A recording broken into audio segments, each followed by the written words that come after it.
देख रहे हैं नेटवर्क 33 राजकुमार के साथ। तो चलिए पढ़ते हैं आज की कहानी की ओर। दोस्तों, शाम को जब मैं अपनी बुआ के घर से वापस अपने गांव लौट रहा था तो मुझे मेरठ के एक रेलवे स्टेशन पर उतरना था।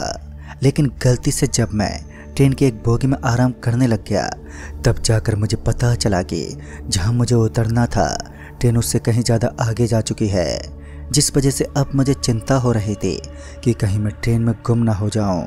रात के अंधेरे में स्टेशन पर लाइट की तो कोई सुविधा नहीं थी, लेकिन मुझे डर तो इस बात का था कि मैं कितनी दूर आ गया हूं और वापस कैसे जाऊंगा। उस समय मेरी उम्र तकरीबन 17 साल की थी और इतनी सी कम उम्र में किसी एक स्थान से भ्रमित होकर दूसरी जगह चले जाना सच में बड़ा ही चिंता का दौर खड़ा कर देती है। जब मैं उस स्टेशन से नीचे उतरा तो गुमनाम नाम का वो स्टेशन देखने में बड़ा ही आलीशान लग रहा था। अचानक ही चारों तरफ लाइट के साथ साथ बहुत सी ऐसी व्यवस्था थी कि जो किसी नॉर्मल स्टेशन पर नहीं होती। लेकिन स्टेशन जितना बड़ा और शानदार दिख रहा था उतना ही वीरान और खामोश भी उस स्टेशन की खामोशी को बयां कर रही थी कि इस स्टेशन पर कुछ तो अलग है। सन्नाटे की मोटी चादर ने स्टेशन को अपने अंदर ढक रखा था और तभी मैं ट्रेन के लोको पायलट के पास पहुंचा और उसे पूरी बात बताई कि मुझे मेरठ में उतरना था। तो उस लोको पायलट ने बताया कि करीब 97 किलोमीटर पीछे मेरठ का स्टेशन गया है और अब आपको वापस जाने के लिए इस स्टेशन पर रात के तकरीबन 1:30 बजे जाने वाली एक ट्रेन का इंतजार करना होगा। ट्रेन के इस स्टेशन पर पहुंचने में अभी भी काफ़ी वक्त बचा हुआ था और अब तो टेंशन के मारे मेरी हालत भी ख़राब होने लगी। घर पर फ़ोन करने के लिए मैं थोड़ा इधर उधर गया, लेकिन ताजुब तो इस बात का था कि स्टेशन पर एक भी आदमी नहीं था, जो सच में मुझे हताश कर रहा था। काफ़ी देर तक तो मैं स्टेशन पर टहलता रहा। उसके बाद मुझे एक पानी पूरी की रेहड़ी नज़र आई और उस रेहड़ी को देखते ही मेरा मन होने लगा कि क्यों ना आज मैं पानी पूरी की प्लेट चख लूँ। और फिर क्या था, मैं चुपचाप उस पानीपुरी वाली रेहड़ी के पास पहुंचा तो मैंने देखा कि एक अधेड़ उम्र का आदमी था जिसकी उम्र करीब 50 साल के लमसम लग रही थी और उसके पास पहुंचने से पहले ही उसने अपने धंधे को बढ़ा दिया था। इससे पहले कि मैं कुछ और बात कर पाता कि वो अपनी रेहड़ी लेकर वहां से निकल पड़ा।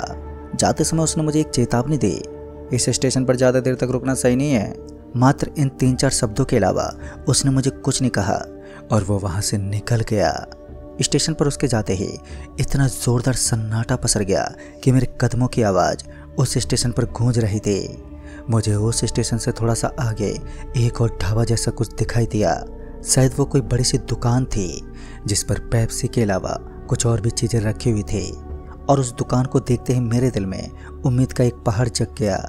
लिहाजा मैंने अपने दिमाग को ज़्यादा सोच में नहीं डाला और अपने कदम पटकते हुए उस दुकान की तरफ चल पड़ा। फिर थोड़ी दूर आगे जाने के बाद मुझे अपने बगल में केले के बहुत सारे छिलके नज़र आने लगे और गलती से मेरा पाँव उनके ऊपर गिर पड़ा तो मैं धड़ाम से वहीं नीचे गिर गया। अब टसकते टसकते जब मैं वापस उठा तो मानो मैंने कोई बड़ा ही अजीब दृश्य देख लिया हो। वो दुकान जो मुझे सामने की ओर नज़र आ रही थी अब वो वहाँ से छूमंतर हो गई थी। दुकान का इस तरह गायब हो जाना मुझे बिल्कुल भी बर्दाश्त नहीं हुआ और अब तो मुझे पक्का विश्वास होने लगा कि स्टेशन में कुछ तो खोट है, वरना स्टेशन पर लोगों का ना होना ऐसा तो हो ही नहीं सकता। अभी भी मैं इसी बारे में ही सोच रहा था कि मेरे पीछे से आवाज़ आई, अरे बच्चे तुम यहाँ पर क्या कर रहे हो? तुम्हें पता नहीं है कि ये स्टेशन तुम्हारे लिए बिल्कुल भी सही नहीं है। और फिर उसके बाद जब मैं पीछे मुड़ा तो मैंने देखा कि वहाँ का स्टेशन मास्टर, जो शायद हरी व लाल झंडी दिखाने का काम करता है, वो भागते हुए मेरे पास पहुँचा और बहुत ही धीमे स्वर में बोला, यार तुमने तो खतरों को अपने सर पर मोल ले लिया है। अब तुम्हें उन नज़ारे को देखना होगा जो एक नॉर्मल इंसान की ज़िंदगी में खौफ को भर देते हैं। अब स्टेशन मास्टर की इन बातों ने मुझे एक बार फिर से काफ़ी हद तक परेशान कर दिया था, लेकिन अब भी मैं स्टेशन मास्टर की हर एक बात को बड़े ही गौर से सुनता रहा। उस स्टेशन मास्टर ने कहा, अगर तुम्हें अपनी ज़िंदगी प्यारी है तो किसी भी तरह से अपनी जान बचाने का कोई रास्ता ढूंढ लो। ये स्टेशन सिर्फ मौत के मंजर को प्रस्तुत करता है। उसके बाद उस स्टेशन मास्टर ने मुझे मेरी बाएं तरफ एक रास्ता दिखाते हुए कहा, तुम वहाँ से निकल जाओ और हाँ तब तक मत रुकना जब तक कि तुम्हें अपने पीछे किसी की आवाज़ ना आ जाए। उस आदमी की बातों में मुझे सच्चाई का कोई नामो निशान नज़र ही नहीं आ रहा था, तो मैंने उसकी बातों को नज़रअंदाज करते हुए आगे की तरफ बढ़ना ही सही समझा। लेकिन सफ़ेद कपड़े पहने हुए वो स्टेशन मास्टर बार बार मुझे यहाँ से निकलने को कह रहा था, मानो उसे मेरी कुछ ज़्यादा ही फिक्र हो गई है। अरे दादाजी, आप चिंता मत करो, मैं जल्दी अपने लक्ष्य के लिए निकल जाऊँगा, यानी कि स्टेशन के लिए यहाँ से निकल जाऊँगा। लेकिन मेरी बातों से उस आदमी पर कोई इफ़ेक्ट ही नहीं पड़ा। वो मुझे ऐसे ही घूर रहा था। फिर मैं उस आदमी से बात करते हुए आगे बढ़ने लगा। इस वक्त वो मेरे पीछे चल रहा था, लेकिन जब मैं दोबारा पीछे मुड़कर देखने लगा तो मानो ज़मीन और आसमान एक हो गए हों, क्योंकि मेरे बगल में खड़ा वो आदमी अब वहाँ से गायब हो गया था। और इस नज़ारे को देखते ही मैं दबे पाँव वहाँ से निकल गया। इतने में ही मेरी नज़र एक आदमी पर पड़ी जो हाथ में एक बड़ी सी कुल्हाड़ी लेकर वहाँ के पत्थरों को तोड़ रहा था। काफ़ी देर तक मैं उस आदमी की तरफ देखता रहा और बाद में मुझे लगा कि शायद ये यहाँ मजदूर है। अपने दिमाग में एक गलत वहम पालकर जब मैं उस आदमी के पास पहुँचा तो मेरे पाँव तले ज़मीन खिसक गई। तभी मैंने देखा कि असल में यह आदमी जो मुझे अभी तक किसी इंसान की तरह लग रहा था, असलियत में वो कोई इंसान नहीं था, बल्कि कपड़े पहने एक कंकाल था जिसके शरीर पर अभी भी गला हुआ मांस दिखाई दे रहा था। एक अजीब सी दुर्गंध के साथ वो बड़ा ही डरावना था, लेकिन उसकी मुंडी की दोनों आंखें अब चमकने लगी, जिनके अंदर से लाल लाल रोशनी निकल रही थी। और अब वो मेरी तरफ देखकर एक अजीब से तरीके से हंसने लगा। अपनी ज़िंदगी बचाने के लिए अब मुझे कोई ना कोई रास्ता तो निकालना था। और इसी बीच मुझे स्टेशन के ऊपर से यह एक ऊंट गाड़ी वाला आदमी गुजरता हुआ दिखाई दिया। और उस आदमी को देखते ही मैं तेज तर्रार गति से भागा, लेकिन ये क्या, मेरे पैरों से स्टेशन की ज़मीन से किसी चुंबक की तरह चिपक रहे थे। ऐसा लग रहा था मानो ये ट्रैक किसी लोहे की वस्तु से बना हुआ है और मेरे पैरों में किसी ने चुंबक लगा दी हो। खैर, मैं भाग ही रहा था कि उस ऊंट की गाड़ी पर बैठे आदमी ने मुझे एक बार आवाज़ में कहा, अपने मुंह को ऊपर करके भागो, तुम्हें सब कुछ ठीक ठीक नज़र आने लगेगा। और फिर इतना सुनते ही मैंने वैसा ही किया और सच में इस बार तो एक कमाल ही हो गया। जैसे मैं भाग रहा था तो मुझे ऐसा लग रहा था मानो किसी ने मेरे पैरों में स्प्रिंग लगा दी हो। किसी तरह से मैं दौड़ता हुआ उस ऊंट गाड़ी वाले आदमी के पास गया तो वहाँ पर एक अजीब दुर्गंध आ रही थी। एक तो इस वीरान स्टेशन पर किसी का कोई नामो निशान नहीं था, और दूसरी तरफ उस ऊंट गाड़ी वाले आदमी ने मुझे एक सही समय पर सहायता दी, जिसके लिए मैं बहुत ही खुश था। और अब मेरे अंदर जीने की एक उम्मीद भी पैदा हो गई थी, शायद अब मैं बच जाऊंगा। और इसी बीच उस स्टेशन के ऊपर से एक पत्ता आया, शायद किसी पेड़ का पत्ता था। वो उस गाड़ी के अंदर आकर टपक गया और उस पत्ते के अंदर अचानक ही आग लग गई। उस पत्ते के ऊपर यूँ आग लगता थे मेरा दिल दहल गया। मुझे ऐसा लग रहा था शायद इस ऊंट गाड़ी के अंदर कुछ ऐसी तांत्रिक विद्याओं का इस्तेमाल किया गया है जिसके कारण कोई भी बुरी शक्ति यहाँ पर नहीं पहुँच सकती।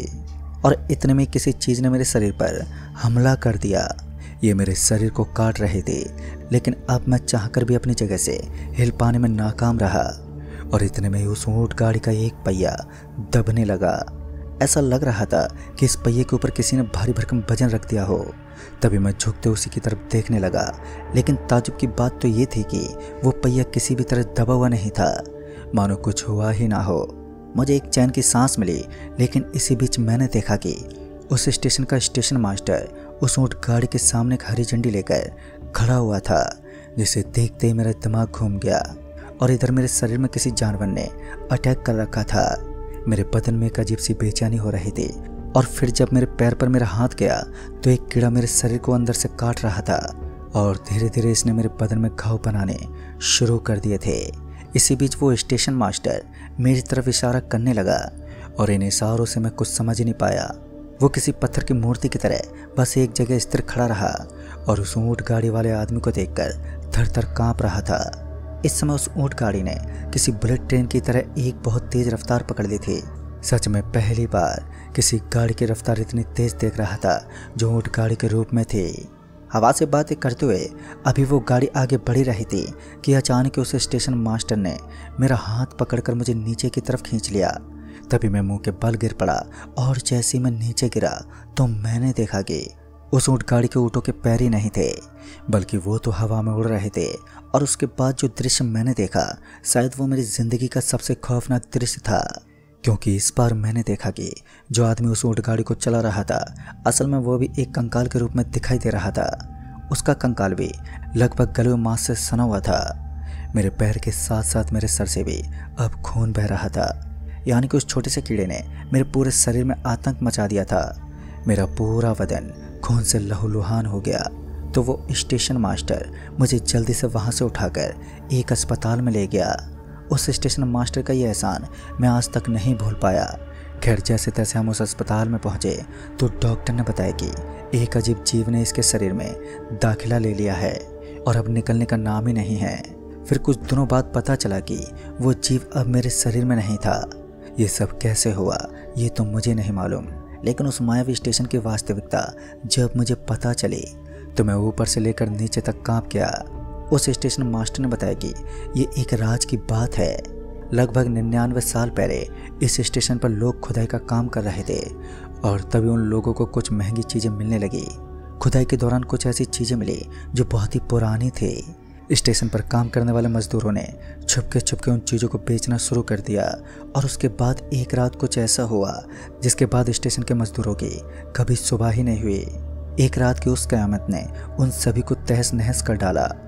दोस्तों, उस रात को क्या हुआ और उस ऊंट गाड़ी वाले आदमी की सच्चाई क्या है और वो इतनी भयावह कैसे था, ये तो मुझे नहीं मालूम, लेकिन जो भी मेरे साथ हुआ वो बहुत ही दर्दनाक था। तो दोस्तों, इस कहानी में बस इतना ही। तब तक के लिए बाय एंड टेक केयर।